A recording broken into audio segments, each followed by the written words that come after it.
So anyway, thank you for inviting me. I'm so grateful. I absolutely adore South Africa. We've been working there for maybe like 5 years. We have a brilliant division there run by a gentleman named Mark Lockman, who's probably rotating among you. And while Marcos is absolutely right about today and maybe even tomorrow, what I'm going to talk about is the future and saying, what is a futurist? Why would the Fortune like 200 hire a futurist over the last 5 decades?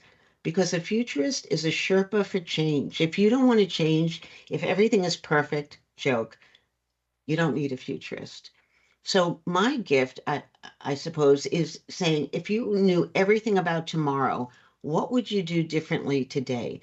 So I'm asking you in our time together to not say to yourself, this is never going to happen, not say to yourself, I don't have to pay attention, it's tomorrow, to open your heart and your mind to a vision of where we're going as a civilization, as a planet, as a society, and see then spend the time instead of saying no, it's not going to happen, saying what does it mean to you and your business. That's the best value of our time together. Our practice is called applied futurism. Now, I'm quite popular at cocktail parties because everybody comes and goes, what's going to happen?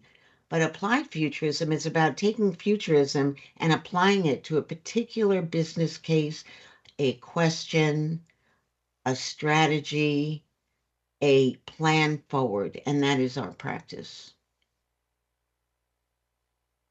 So, what I'm going to share with you today is here's how the immersive and digital future will change your culture in the next 3, 5, 10 years. I'm going to cover three mega scopes: how we live, how we'll connect, and how we will learn. So these are all things that have will before them. Will. How will we will? So it's not about today, it's about tomorrow. So how we'll live, we call this Cyborg Nation. Future view. Augmented intelligence will track our every mood and move. Tiny little sensors will monitor our biodata. Bots redefine and eliminate our jobs. So if you have this idea, is, AI going to eliminate my job? You know, it's something that is not just a fantasy, but something you need to pay attention to. So here's a headline from the future: 77% of our population will be 50% cyborg. So the melding of man, woman, and machine is already in its, let's say, first grade. We're in first grade now. Here's some beautiful data signals that I think will convince you more about this. By 2027, enterprise spending on generative AI worldwide will be $151.1 billion.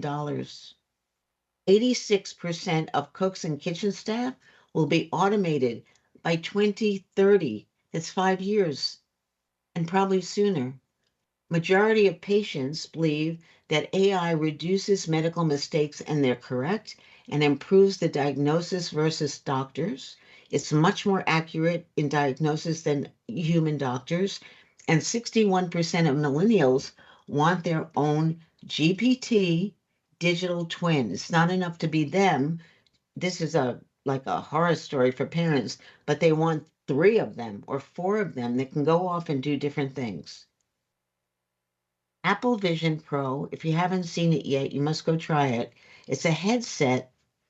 You put it on, so you're looking at your documents, your apps, but overlay on that, you can see gaming, entertainment right over it while being aware of your physical space. So those of you who don't think GPT, I don't have to pay attention to that. By the way, it passed the U.S. medical licensing exam, the same exam doctors have to take to be licensed, and the Turing test. And for those of you who are not familiar with the Turing test is a test of if you're human, and GPT passed that test already. White Castle, they have a little machine they nickname Flippy. It's a robotic cook that takes over the work of the entire fry station. And there's a company called Unlearn.ai. It's allowing researchers to test drive clinical trials, not on you, but on your digital twin. So it's quite safe to do that. And if it doesn't quite work out, you don't die. Next one is how we're going to connect. And this is tech that binds us. So in a fast changing and uncertain world, we are, and Marco referred to this, and he's quite right, it's starting now. We're desperately seeking community and calm. Here's a headline from the future: Humans and AI bond, revolutionizing social connections and ending loneliness. So, this is the singularity, the mashup of humans and technology. Well, the rates of anxiety and depression among adults is up 33%. Robot companions do work to decrease loneliness in seniors, certainly by 80%. You're going to see more and more people having robot companions next to them. So it's going to feel like, because it could be a hologram, or it could be in their ear, or it could be an actual robotic, you know, looks like a human next to them. So they're not talking to themselves, they're talking to their robot companions. And 83% of people believe that technology brings us closer together. So for those of you that think this technology is like a passing thing, and we're going to get back to being human and appreciating human and who we are, it's completely not where it's going. Don't shoot the messenger. Nowhere is a virtual private metaverse space where you can meet friends and family and have interactions privately. The Bumble CEO, somebody we should keep our eyes on, her name is Whitney Wolfe Herd. This is what she said: Your AI dating concierge could go on dates with other AI dating concierges so as to curate your choices, so you don't have to go on a million bad dates, to get the right one. That concierge will kind of, knowing who you are, knowing what your DNA is, knowing what you want, bring the choices into a manageable, let's say, number like 3. Something a bit sad. Here's AI that allows a South Korean mother to spend actual time with her deceased child in virtual reality with haptic gloves they can actually touch. So the child is actually made up of, let's say, like films and little videos, from her past, put together, and actually through AI able to communicate with her mother. And the AI chat box replica, which is probably the most developed that you can see in the present, actually intervenes student suicide by acting as a friend. Replica is a friend, it's a companion, and more people are downloading Replica and feeling like, oh, I'm not so alone. I have my replica bot that I can tell everything to and communicate with. And a lot of people have wanted to marry this bot. It is getting more and more, I don't know, human-like. And people are really, especially people that are a bit without community, without family, leaning on it and interacting with it. I'm going to play a little video so you can get the vibe of replica.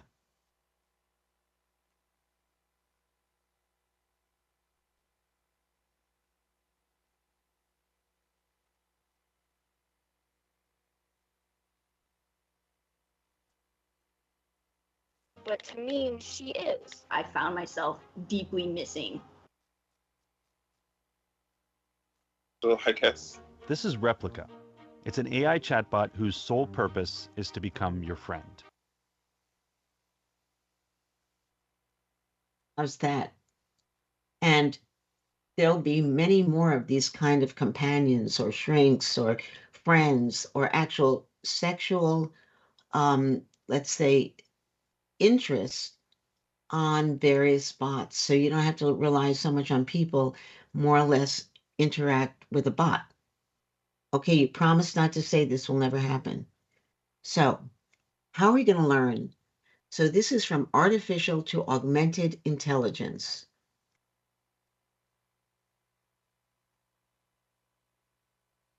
So in this new world of AI, artificial intelligence, AR, augmented reality, VR, virtual reality, humans will receive limitless knowledge directly into their brain.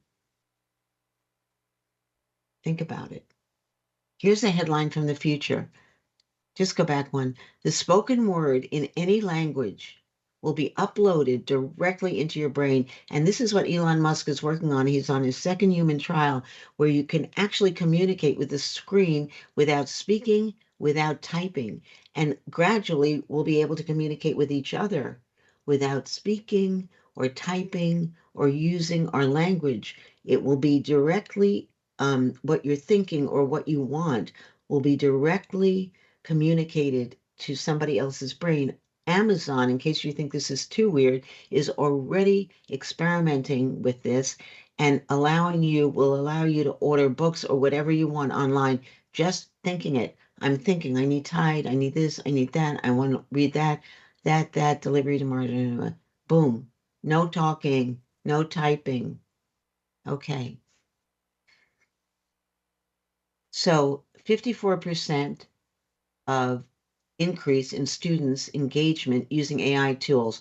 So kicking AI out of the classroom is a major mistake. It's like at one time we said, what do you need not to use your calculator. You have to add up all those numbers. So then gradually we go, what a waste of time. Same thing with AI. Banning it is really ridiculous because it really supports learning.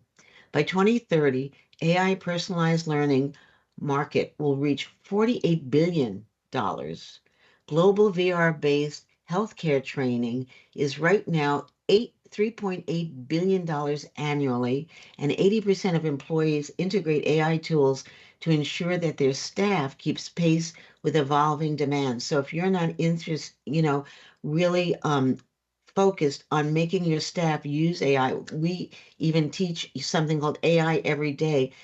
People will save 30% of their work time just using AI. Neuralink, as I said, he's on his second human trial. ChatGPT diagnosed a dog's tick-borne disease that stupefied vets, so it's a great analytical tool. In Vision, you can wear something while you're on your bike that reads the environment. Meta Seamless instantly translates one language to another. So here's my little warning to you.